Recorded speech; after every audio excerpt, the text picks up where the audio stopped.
good win for our guys. I was disappointed with the way we performed in the second half. We got outscored 34-31 in the second half, but the biggest thing is just the way that we turned the basketball over. Sometimes we didn't get a chance to see if we were effective defensively because we were always running down the ball because we had turned the basketball over. I thought we gave up way too many points in both halves.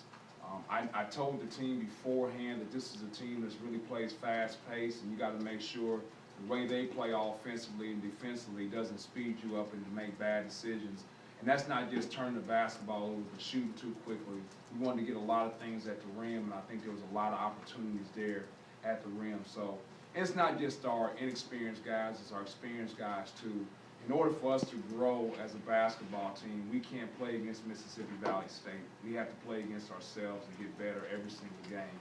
And I thought the fact that we had 26 turnovers today, we didn't get better today. Questions?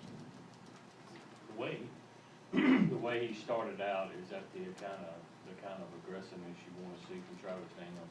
Yes, I mean, we want Travis Daniels to be much more aggressive. And Travis is such an unselfish person, and when he penetrates or he tries to make plays, he'll make the right decision when that point in time comes. But we want him to put himself in that situation to make those decisions. And so I thought he was a lot more aggressive. We want him to continue to be aggressive because in order for us to be a good basketball team, he's going to have to be a guy that ends up being a scoring option for us because he can shoot the basketball, he can pass it at that height, and he does make good decisions with the basketball. We just got to bring that out of him because it's not his natural demeanor to be aggressive. You said you got caught up in the pace, but that also seemed to play with the strengths of Roquez because he was always there for the putbacks or the one-on-one baskets. Yeah, Roquez does a good job because of his speed and his athleticism, and he does a really good job of getting a nose on the ball and finding it, getting offensive rebounds. But at times, he made a simple play harder. Instead of him just getting the basketball and looking down and throwing it into wide open guys down low, he put his head down and drove the basketball. That time he had to charge there in the second half, he just would have threw it down.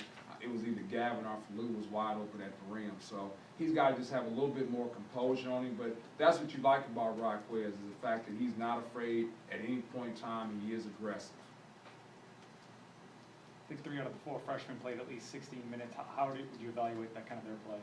Well, I thought it was up and down. I thought they didn't handle the pressure very well. Dunlap, in order for him to become a good basketball player at this level, he's been a guy that's been a catch-and-shoot guy, catch-and-shoot. And at that size, 6'1", 6'2", in college basketball, you got to be a ball handler. And so what we want him to work on is being a guy that's a much better ball handler so he not just doesn't rely on his jump shot in order to make plays. Demetrius Houston, you guys see, has all the athletic ability and talent in the world. He can really be a good player in the SEC for us. He just got to learn how to play. He played some 4 and some 3 in high school, and now he's playing exclusively on the wing. So he's got to continue to grow as a basketball player in that regard. And we got to get Oliver Black similar